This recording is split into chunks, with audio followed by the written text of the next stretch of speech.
Life achieve coaching সেন্টারের পক্ষ থেকে হিউম্যান ব্রেন বা মানব মস্তিষ্ককে নিয়ে যে ফার্স্ট ভিডিওটি আমরা করেছিলাম, সেই ভিডিওতে আমরা দেখেছিলাম যে আমাদের ব্রেনের বিভিন্ন অংশ এবং তাদের বিশেষ কিছু কাজ, এছাড়াও ব্রেনের গঠন, ব্রেন সম্পর্কে বিভিন্ন গুরুত্বপূর্ণ কিছু তথ্য আমরা সেই ভিডিওতে আলোচনা করেছিলাম। আজকে এই বিশেষ ভিডিও ক্লাসটিতে আমরা দেখতে চলেছি ব্রেনকে আরো শার্প করার জন্য, আরো ইন্টেলিজেন্ট করার জন্য, আমাদের ব্রেনের মেমোরি পাওয়ারকে আরো বাড়ানোর জন্য বিশেষ কিছু পদ্ধতি বা ট্রিক্সকে আজকে আমরা এই ভিডিওর মাধ্যমে আলোচনা করতে চলেছি। এছাড়াও আমরা আজকের এই ভিডিওটিতে দেখতে চলেছি বিভিন্ন শিক্ষামূলক বিষয়, যেমন হচ্ছে আধ্যাত্মিক শিক্ষা কি, কনসাসনেস কি, আমাদের ব্রেনের কনসাসনেস বা চেতনা কি অ্যাকচুয়ালি, এছাড়াও স্কিল, কেন আমাদের বিশেষ কিছু স্কিলকে শেখার বা জানার দরকার আছে পড়াশোনার পাশাপাশি, এছাড়াও অ্যাকচুয়াল এডুকেশন সিস্টেম কেমন হওয়া উচিত, সঠিক শিক্ষা ব্যবস্থা গড়ে তুলতে হলে আমাদের কি কি করণীয়, এরকম বেশ কিছু প্রশ্নকে আজকে আমরা আলোচনা করব এই ভিডিওর মাধ্যমে। ঠিক আছে, তাহলে আজকের এই ক্লাসটি শুরু করা যাক। হিউম্যান ব্রেন বা মানব মস্তিষ্কের সেকেন্ড পার্ট। আমাদের ব্রেনকে আরো স্ট্রং করতে হলে প্রথম যেটা আমাদের শিখতে হয় সেটা হলো বিভিন্ন অজানা বিষয়ের প্রতি আমাদের জ্ঞানকে বাড়ানো, আমাদের নলেজকে প্রথমে বাড়ানো। যেমন আমাদের স্কুল কলেজের বিভিন্ন সিলেবাস ওয়াইজ আমরা যেসব শিক্ষা পাই, অর্থাৎ যেটাকে বাংলায় বলা যায় পুঁথিগত বিদ্যা, অর্থাৎ এই যে এত স্কুল কলেজ তৈরি করা হয়েছে আমাদের শেখানোর জন্য, আমাদের শিক্ষার জন্য, আমরা যেন বিভিন্ন অজানা বিষয় সম্পর্কে অবগত হই, জানতে পারি। আমাদের মনে বিভিন্ন অজানা বিষয়ের প্রতি প্রশ্ন তৈরি করা এবং সেই সমস্ত প্রশ্নের উত্তর খোঁজার জন্য বিভিন্ন স্কুল কলেজ সিলেবাস ওয়াইজ যে এডুকেশন সিস্টেম বা শিক্ষা ব্যবস্থা তৈরি হয়েছে বিভিন্ন সাবজেক্টের, বাংলা, ইংরেজি, ইতিহাস, ভূগোল, সায়েন্স, এই যে বিভিন্ন সাবজেক্টের নলেজ বা জ্ঞান এবং আমাদের ব্রেনের লজিক্যাল থিঙ্কিং এবং ক্রিটিক্যাল থিঙ্কিংকে ইনক্রিজ করা, অর্থাৎ অজানাকে জানার জন্য বিভিন্ন রকম প্রশ্ন তৈরি করা আমাদের ব্রেনে এবং তার উত্তর খুঁজে বের করা, এই সমস্ত শিক্ষা আমরা পাচ্ছি এই ফার্স্ট স্টেপে, অর্থাৎ আমাদের স্কুল কলেজের বিভিন্ন সিলেবাস ওয়াইজ যে শিক্ষা ব্যবস্থা রয়েছে তার মধ্য দিয়ে। এই যে সিলেবাস ওয়াইজ যে সমস্ত শিক্ষা আমরা গ্রহণ করি ছোট থেকে, এছাড়াও কিন্তু আরো অনেক কিছু শিক্ষামূলক বিষয় রয়েছে যেগুলি না জানলে আমাদের শিক্ষা কিন্তু অ্যাকচুয়ালি সম্পূর্ণ হয় না। তো এরপর আমরা দেখতে চলেছি দ্বিতীয় স্টেপে আচরণগত শিক্ষা, অর্থাৎ আমাদের মাথায় নলেজ বা আমাদের মেমোরি স্ট্রং হলেই হবে না, তার সাথে কি চাই, আমাদের যে ব্যবহার, আচরণ, অন্যদের প্রতি বিহেভিয়ার, আমাদের মুখ থেকে বেরোনো কোনো কথা, এই সমস্ত বিভিন্ন বিষয় যে শিক্ষার উপর ডিপেন্ড করে আছে সেটা কি বলা হচ্ছে আচরণগত শিক্ষা। অর্থাৎ আমাদের মুখের ভাষা এবং আমাদের আচরণ, ব্যবহার, এই সমস্তই কিন্তু নির্ধারণ করে আমাদের পার্সোনালিটি বা ব্যক্তিত্বকে। তো সেই কারণে এই আচরণগত শিক্ষা সঠিক শিক্ষা ব্যবস্থার একটা খুব গুরুত্বপূর্ণ অঙ্গ বা পার্ট। ঠিক আছে, আধ্যাত্মিক শিক্ষা কি? এই আধ্যাত্মিক শিক্ষা কেন বলছি যে আমাদের ব্রেনের কার্যক্ষমতাকে বৃদ্ধির পিছনেও এই আধ্যাত্মিক শিক্ষার একটা অবদান রয়েছে, একটা ভীষণ গুরুত্বপূর্ণ এবং স্ট্রং ইফেক্ট রয়েছে এই আধ্যাত্মিক শিক্ষার। বেশিরভাগ স্কুল কলেজে এই আধ্যাত্মিক শিক্ষা নিয়ে কিন্তু বিশেষ কোনো জ্ঞান আমাদেরকে প্রদান করা হয় না। আর আজকের এই ভিডিওতেই আমরা শিখব যে আধ্যাত্মিক শিক্ষা কতটা গুরুত্বপূর্ণ আমাদের জীবনে চলার পথে প্রত্যেকটি মুহূর্তের জন্য, প্রত্যেকটি আমাদের সিদ্ধান্তের জন্য এবং কর্মের জন্য। প্রথমেই যেটা বললাম যে নিজের অস্তিত্বকে বোঝা। আচ্ছা, আমাদের জন্ম কেন হয়েছে? আমি বলছি না কিভাবে হয়েছে, আমি বলছি যে কেন হয়েছে। আমাদের জন্মের পিছনে কি বিশেষ কোনো কারণ রয়েছে? আমাদের সৃষ্টিকর্তা কে? আমাদের মা বাবার থেকে আমাদের সৃষ্টি হয়েছে। আবার যদি আমরা দেখি আমাদের মা বাবারও কেউ মা বাবা রয়েছে, তাদেরও কেউ কোনো পূর্বপুরুষ রয়েছে এবং তাদেরও রয়েছে। তো এইভাবে যদি আমরা পাস্টে যেতে থাকি, তখন আমরা দেখব প্রাণের যখন সঞ্চার হয়েছিল আমাদের পৃথিবীতে, প্রাণের যখন সঞ্চার হয়েছিল, আমরা বায়োলজিক্যাল দিক থেকে দেখতে গেলে দেখব যে জৈব রাসায়নিক প্রক্রিয়ার মাধ্যমে প্রোটিন লিপিডের মধ্যে বিভিন্ন রাসায়নিক বিক্রিয়ার ফলে তৈরি হয়েছিল কি না আমাদের আরএনএ। আরএনএ থেকে পরবর্তীকালে ডিএনএ এবং তারপরে এককোষী জীব, এবং সেই এককোষী জীব থেকে পরবর্তীকালে সৃষ্টি হয়েছে বিভিন্ন বহুকোষী জীব, এবং পরবর্তীকালে মিউটেশন বা জৈবনিক বিবর্তনের ফলে বিভিন্ন উন্নত প্রজাতির জীবগোষ্ঠীর সৃষ্টি হয়েছে এবং সেখান থেকে ধীরে ধীরে মানুষের সৃষ্টি, তাই তো। এবং যখন আমাদের মানব শরীরের গঠন হলো, অর্থাৎ মানব দেহের সৃষ্টি হলো, তো এই মানব দেহের মধ্যে এই যে ব্রেন অর্থাৎ এই মস্তিষ্ক, এই মস্তিষ্কর যে স্বয়ংক্রিয়তা বা চেতনা যেটাকে বলি, আমরা এর আগের ভিডিওতে অর্থাৎ পার্ট 1 এর ভিডিওতে দেখেছি যে আমাদের ব্রেন কত ধরনের কাজকে নিয়ন্ত্রণ করে। ইভেন আমাদের বিভিন্ন মানসিক কর্মক্ষমতা যেগুলি উপর আমাদের নিজের কোনো কন্ট্রোল থাকে না, সেটা স্বয়ংক্রিয়ভাবে সংগঠিত হয়, তাই না? তো সেই সমস্ত কাজকে আমাদের ব্রেন কিভাবে সম্পন্ন করে, আমাদের ব্রেনকে কি কেউ নির্দেশ দেয়? তো এই সমস্ত বিষয়ে বিভিন্ন রকম প্রশ্ন কিন্তু তৈরি হয়, এবং খুব গভীরভাবে যদি দেখা যায় আমাদের এই ব্রেনের চেতনা বা যেটাকে বলা হয় কনসাসনেস, এই কনসাসনেস বা চেতনা কিভাবে সৃষ্টি হয়েছে আমাদের ব্রেন? এটা কি কোনো রাসায়নিক বিক্রিয়ার দ্বারা বা কোনো জৈবনিক প্রক্রিয়ার দ্বারা বা বিবর্তনের ফলেই তৈরি হয়েছে, নাকি এর পিছনে রয়েছে অন্য কোনো কারণ যেটা এখনো বিজ্ঞানীদের কাছেও বা বিজ্ঞান মহলেও অজানা? আমাদের মস্তিষ্কের স্বয়ংক্রিয়তা বা চেতনার সৃষ্টির পিছনে অ্যাকচুয়ালি কি কারণ রয়েছে, এই বিষয়ে কিন্তু এখনো বিজ্ঞান মহলেও বিভিন্ন প্রশ্ন রয়ে গেছে, যার উত্তর আজও খোঁজার প্রচেষ্টায় রয়েছে বিভিন্ন বৈজ্ঞানিক।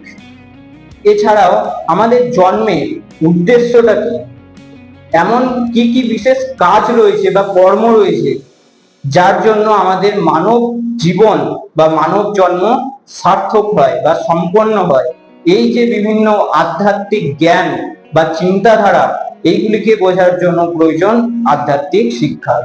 এছাড়াও কি কাজ করা উচিত, কি উচিত নয়, কোনটা ন্যায়, কি অন্যায়, পাপ পুণ্য, এই সমস্ত যে বিচারধারা আমাদের মাথার মধ্যে তৈরি হয়, বিভিন্ন প্রশ্ন তৈরি হয়, এবং সেই সমস্ত গুরুত্বপূর্ণ প্রশ্নের সঠিক উত্তর খুঁজে পাওয়ার জন্যই প্রয়োজন হচ্ছে এই আধ্যাত্মিক শিক্ষা বা আধ্যাত্মিক জ্ঞানের।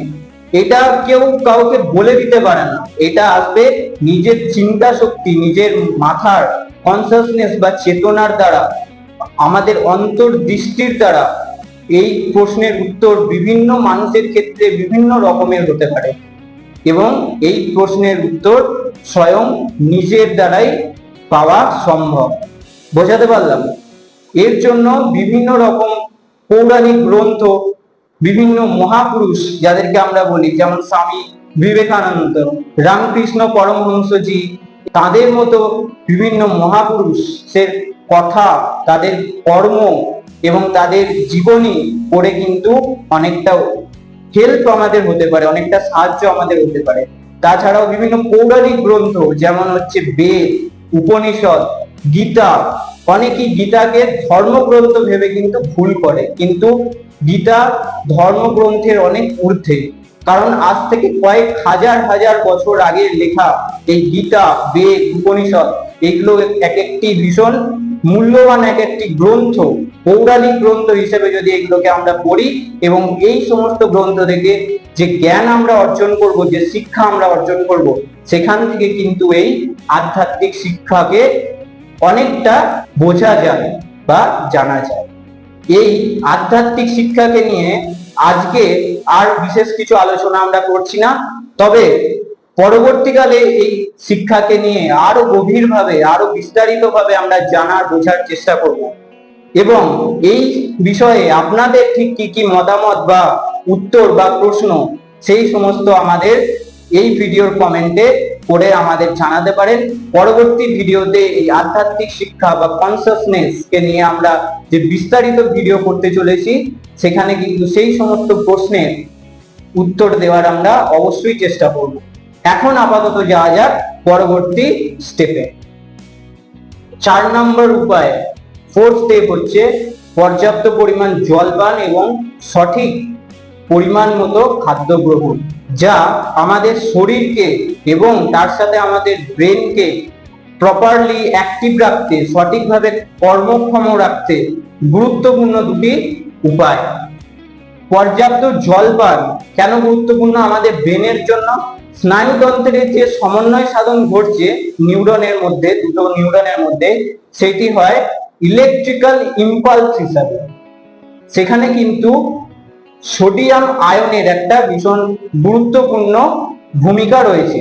সেই জন্য আমাদের ব্রেনে যখন জলের ঘাটতি ঘটে, অর্থাৎ আমাদের শরীরে পর্যাপ্ত পরিমাণ জলের যদি অভাব হয়, তখন কিন্তু আমাদের ব্রেন প্রপারলি কাজ করতে পারে না, ব্রেনের ফাংশনও কিন্তু সেই ক্ষেত্রে কিছুটা ব্যাহত হয়। যেমন একটা উদাহরণ এক্ষেত্রে বলা যায় যে ডিহাইড্রেশন। অনেকক্ষণ জল না খেয়ে যদি আমরা একটানা কোনো কাজ করি বা কোথাও দৌড়াদৌড়ি করছি, মাঠের মধ্যে খেলা করছি, তখন আমাদের শরীরে জলের ঘাটতি হয় এবং যার ফলে আমাদের ব্রেন ধীরে ধীরে তার কার্যক্ষমতা হারিয়ে ফেলে এবং একটা সময়ের পর কিন্তু অবচেতন বা অজ্ঞান হয়ে যাওয়ার সম্ভাবনা থাকে। তো আমাদের ব্রেনে যদি জলের ঘাটতি ঘটে, তাহলে স্নায়বিক সমন্বয় সাধনেও কিন্তু সেক্ষেত্রে ব্যাঘাত ঘটে। সেই জন্য বলা হয় যে পর্যাপ্ত জল পান আমাদের শরীর এবং তার সাথে সাথে ব্রেনের কর্মক্ষমতাকে বাড়ানোর জন্য ভীষণ উপযোগী। এছাড়াও হচ্ছে খাদ্য গ্রহণ। আমাদের সুস্থ শরীর আমাদের মস্তিষ্ককে এবং আমাদের মানসিকতাকে সুস্থ রাখতে সাহায্য করে। সেই জন্য পরিমিতভাবে প্রত্যেক দিন আমাদের খাদ্য গ্রহণ ভীষণভাবে উপকারী। কখনো স্বাদের লোভে, অর্থাৎ আমাদের জিভের স্বাদের লোভে কোনো কিছু খাওয়া, অতিরিক্ত পরিমাণ খাওয়া আমাদের শরীরের জন্য কিন্তু ক্ষতিকর বা আমাদের শরীরকে অসুস্থ করার জন্য দায়ী। এখনকার দিনে বিভিন্ন রেস্টুরেন্ট, হোটেল, বিভিন্ন খাবার শপ, দোকান চারিদিকে দেখা যায়। সেখানে যে সমস্ত খাবার তৈরি করা হয় বিভিন্ন হোটেল রেস্টুরেন্টে, সেখানে কিন্তু আমরা বিভিন্ন লোভনীয় খাবারকে দেখতে পাই এবং সেগুলি দেখে এবং সেগুলির স্বাদ যখন আমরা গ্রহণ করি, তখন আমাদের কি মনে হয়, না বেশ দারুণ খেতে, তো এটা বারবার খেতে ইচ্ছা করে। সেই লোভ আমাদের শরীরের জন্য কিন্তু ভীষণ রকম ভাবে ক্ষতিকর হতে পারে। অর্থাৎ লোভের জন্য যদি আমরা কোনো খাবার, আমাদের শরীরে হয়তো সেই খাবারটার কোনো প্রয়োজন নেই বা আমাদের শরীরের জন্য সেই খাবারটি কিন্তু ভীষণ ক্ষতিকর, কিন্তু তাও আমাদের স্বাদের জন্য, যে খেতে সেটা আমাদের ভালো লাগে, তাই জন্য কিন্তু আমরা সেই খাবারটি বারবার এবং অতিরিক্ত পরিমাণে খেয়ে ফেলি, যার জন্য আমাদের শরীরে বিভিন্ন রকম সমস্যা দেখা যায়। বদ হজম থেকে আরম্ভ করে পেটের বিভিন্ন সমস্যা, এবং সেখান থেকে ধীরে ধীরে আমাদের শরীরও অসুস্থ হতে থাকে এবং আমাদের ব্রেনের কার্যক্ষমতাও কিন্তু ব্যাহত হয়। সেই জন্য লোভনীয় বিভিন্ন খাবার থেকে নিজেকে যতটা সম্ভব দূরে রাখার চেষ্টা করা উচিত। যেমন আমি সাপোজ ধরে নিই বিরিয়ানি। এখনকার ইয়াং জেনারেশনের মধ্যে এই বিরিয়ানি খাবারটি কিন্তু ব্যাপকভাবে জনপ্রিয় এবং সবাই বিরিয়ানি খেতে নাকি ভীষণ ভালোবাসে। কিন্তু এই বিরিয়ানি খাওয়া আমাদের শরীরের জন্য কতটা ক্ষতিকর হতে পারে এবং এই বিরিয়ানির মধ্যে এমন কি কি উপকরণ রয়েছে যা আমাদের শরীরের জন্য একদমই গ্রহণযোগ্য নয়, অর্থাৎ যা আমাদের শরীরকে ভিতরে প্রবেশ করলে আমাদের শরীরের জন্য কিন্তু ভীষণভাবে ক্ষতিকর, সেই সব কিন্তু আমরা জানতে যাই না, বুঝতে যাই না। শুধুমাত্র আমাদের খেতে ভালো লাগে, সেই স্বাদের লোভে কিন্তু আমরা সেই খাদ্যটিকে গ্রহণ করে চলেছি এবং ব্যাপকভাবে যথেচ্ছভাবে গ্রহণ করে চলেছি। সেইটি কিন্তু আমাদের শরীরের জন্য ভীষণভাবে ক্ষতিকর এবং আমাদের মানসিক চিন্তা ভাবনা, আমাদের ব্রেনের জন্য সমভাবে ক্ষতিকর। আশা করি বোঝাতে পারলাম খাদ্য গ্রহণের বিষয়টিকে এবং যথাযথ খাবার গ্রহণ করা, যা আমাদের শরীরের জন্য সুস্বাস্থ্যকর। ওকে, তাহলে এবার চলে যাই নেক্সট স্টেপ বা পরবর্তী উপায়। এরপরে আমরা যে বিষয়টি নিয়ে আলোচনা করব সেটি হলো ঘুম। প্রতিদিন অর্থাৎ 24 ঘন্টার মধ্যে 7 থেকে 8 ঘন্টা অন্তত একটানা ঘুমের আমাদের শরীরের এবং আমাদের মস্তিষ্কের সমানভাবে প্রয়োজনীয়তা রয়েছে। অর্থাৎ একটানা 7 থেকে 8 ঘন্টা ঘুম অবশ্যই প্রয়োজন আমাদের সুস্থ শরীরের জন্য এবং সুস্থ মস্তিষ্কের জন্য। দৈনিক 7 থেকে 8 ঘন্টা একটানা ঘুম, যার কারণে কি হয়, আমাদের শরীরে যে সমস্ত রোগ জীবাণু থাকে তাদের এগেনস্টে আমাদের বডিতে যে ইমিউন সিস্টেম রয়েছে তারা সব থেকে অ্যাক্টিভ ভাবে কাজ করে। কখন না, যখন আমরা ঘুমের মধ্যে থাকি। আমাদের শরীরের যে ইমিউন সিস্টেম রয়েছে, রোগ প্রতিরোধ করার যে ক্ষমতা আমাদের শরীরে রয়েছে, সেটা সব থেকে সক্রিয়ভাবে কাজ করে যখন আমরা ঘুমের মধ্যে আচ্ছন্ন থাকি। অর্থাৎ প্রপার ঘুমানোর ফলে আমাদের শরীর রোগ জীবাণু মুক্ত হয়। এছাড়াও যে কোনো কিছুকে মনে রাখার যে ক্ষমতা রয়েছে আমাদের ব্রেনের, মনে রাখার বা মুখস্থ করার, যেটা আমরা সাধারণত বলে থাকি, তো সেই মেমোরি পাওয়ারকে বাড়ানোর জন্য কিন্তু আমাদের প্রয়োজন পর্যাপ্ত ঘুমের। কারণ আমরা যখন ঘুমের মধ্যে আচ্ছন্ন থাকি সেই সময় আমাদের শর্ট টার্ম মেমোরি গুলো, অর্থাৎ সারা দিনের বিভিন্ন ধরনের বিষয় নিয়ে আমরা পড়লাম, জানলাম, বিভিন্ন কিছুকে চোখে দেখলাম, কানে শুনলাম, এই যে সমস্ত কিছু ডেটা আমাদের ব্রেনের মধ্যে সারা দিনে ইনপুট হতে থাকে, এই ডেটাগুলোকে আমাদের ব্রেন লং টার্ম মেমোরিতে, অর্থাৎ যেটা আমাদের দীর্ঘ সময় ধরে মনে থাকে, সেই রকম মেমোরি, সেই রকম স্মৃতিতে পরিবর্তন করে যখন আমরা ঘুমের মধ্যে আচ্ছন্ন থাকি। সেই কারণে প্রপার ঘুম, অর্থাৎ অন্তত 24 ঘন্টার মধ্যে 7 ঘন্টা বা 8 ঘন্টা একটানা ঘুম, without interruption, without any disturbance, একটানা 7 থেকে 8 ঘন্টা গভীর ঘুম আমাদের ব্রেনের কার্যক্ষমতার জন্য ভীষণভাবে উপকারী এবং প্রয়োজনীয়। এই সময়ের থেকে অনেক কম সময় ধরে আমরা ঘুমাই, অর্থাৎ 7-8 ঘন্টার জায়গায় আমরা দিনে 4-5 ঘন্টা ঘুমাচ্ছি। যে আমার অন্যদিকে কাজের অনেক প্রেসার, আমার পড়ার অনেক চাপ, আমি 3-4 ঘন্টা 4-5 ঘন্টা ঘুমিয়ে আমি চালিয়ে দিতে চাই, তাহলে কি আমাদের শরীর এবং মস্তিষ্ক ভালোভাবে কাজ করবে? সেরকমটা কিন্তু অ্যাকচুয়ালি হয় না। বৈজ্ঞানিক গবেষণা এটাই দেখা গেছে, যারা পর্যাপ্ত পরিমাণ ঘুমায় না তাদের ব্রেন অ্যাক্টিভিটি কিন্তু একটা সময়ের পরে ডাউন হতে থাকে, কমতে থাকে। অর্থাৎ তাদের ব্রেন আরো দ্রুতভাবে কাজ করার বদলে কিন্তু তাদের ব্রেনের কার্যক্ষমতা আরো নিষ্ক্রিয় হতে থাকে, আরো কমতে থাকে। সেই জন্য প্রপার ঘুমের কিন্তু ভীষণভাবে প্রয়োজন আমাদের শরীরের পক্ষে এবং আমাদের ব্রেনের ফাংশনিং এর ক্ষেত্রে, ব্রেনের কার্যক্ষমতার জন্য। চলে যাচ্ছি পরবর্তী পর্যায়ে, শরীর চর্চা বা ব্যায়াম। প্রতিদিন একটি নির্দিষ্ট সময় করে কিছু ফ্রি হ্যান্ড এক্সারসাইজ করলে আমাদের শরীরও যাতে ভালো থাকে এবং ব্রেনের অ্যাক্টিভিটিকে মেনটেন করার জন্য, আমাদের ব্রেনের কার্যক্ষমতাকে সঠিকভাবে ব্যালেন্স করার জন্য ভীষণভাবে গুরুত্বপূর্ণ। এছাড়া ব্যায়ামের ফলে আমাদের স্ট্রেস কমে, মেন্টাল প্রেসার কমে। এছাড়াও আমাদের ব্রেনের রক্ত চলাচল ঠিক মতো হওয়ার জন্য আমাদের লজিক্যাল ব্রেন বেশি অ্যাক্টিভ হতে থাকে। সেই জন্য প্রত্যহ ব্যায়াম বা ফ্রি হ্যান্ড এক্সারসাইজ করা আমাদের শরীর এবং মস্তিষ্কের জন্য ভীষণ উপকারী। বলে না যে অলস মস্তিষ্ক শয়তানের আখড়া, অর্থাৎ আমরা যখন অলস ভাবে দিন যাপন করি, যখন বিশেষ কোনো ভালো কাজের মধ্যে আমরা যুক্ত থাকি না, একদম ঘরে শুয়ে বসে যথেচ্ছ ভাবে সারাদিনটা কাটিয়ে দিই, কোনো শারীরিক পরিশ্রম নেই, কোনো চাপ নেই, কিচ্ছু নেই, ঠিক আছে?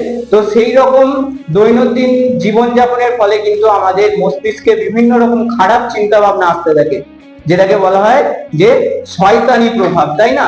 তো সেইভাবে দিন যাপন না করে কোনো না কোনো শারীরিক পরিশ্রম, যদি কোনো শারীরিক পরিশ্রমের কাজ না থাকে, অন্তত কিছু এক্সারসাইজ করে, ব্যায়াম করে বা মেডিটেশন করে, যেটাকে ধ্যান বলা হয়, কিছুটা সময় নিজের জন্য দেওয়া, নিজের সাথে কথা বলা, ধ্যান করা, নিজের চিন্তা ভাবনাকে কেন্দ্রীভূত করা, এই যে বিষয়গুলো, এইগুলো করলে পরে আমাদের ব্রেনের অ্যাক্টিভিটি ঠিক থাকে বা আরো উন্নত হয়।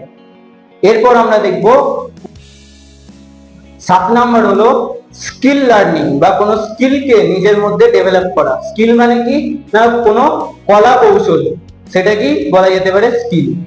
ক্রিকেট, ফুটবল, হকি এরকম বিভিন্ন খেলা বা স্পোর্টসকে দক্ষতার সাথে খেলার ক্ষমতাকে নিজের মধ্যে তৈরি করা। এছাড়াও বিভিন্ন শিল্প সংস্কৃতি, যেমন তার মধ্যে কি কি রয়েছে, নাচ, গান, ড্রয়িং বা পেন্টিং, ছবি আঁকা, এই ধরনের যে স্কিল গুলো রয়েছে, এইরকম কিছু স্কিলকে নিজের মধ্যে ডেভেলপ করা বা তৈরি করা, বা নতুন কোনো কার্যকলাপের মধ্যে আমরা যুক্ত হই, তখন আমাদের ব্রেনের নতুন নতুন নিউরাল কানেকশন তৈরি হয় এবং আমাদের ব্রেন আরো বেশি অ্যাক্টিভ হয় এবং তার কার্যক্ষমতা কিন্তু বাড়তে থাকে। যার জন্য স্কিল ডেভেলপমেন্ট বা স্কিল লার্নিং একটি ভীষণ উপকারী শিক্ষা।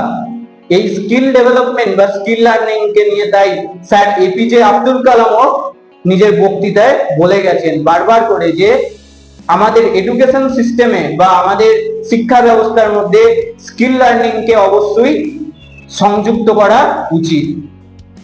এছাড়াও কোনো শখ বা যেটাকে বলা যায় হবি বা প্যাশন কে নিজের মধ্যে ডেভেলপ করা বা তৈরি করা, এটাও কিন্তু এক ধরনের স্কিল বলা যেতে পারে। নতুন কোনো কিছু শেখা বা নতুন কোনো কিছু শেখার ইচ্ছাকে নিজের মধ্যে জাগিয়ে তোলা এবং সেই হিসাবে নিজেকে পরিচালিত করা, এর ফলেও কিন্তু আমাদের ব্রেনে অ্যাক্টিভিটি বাড়তে থাকে।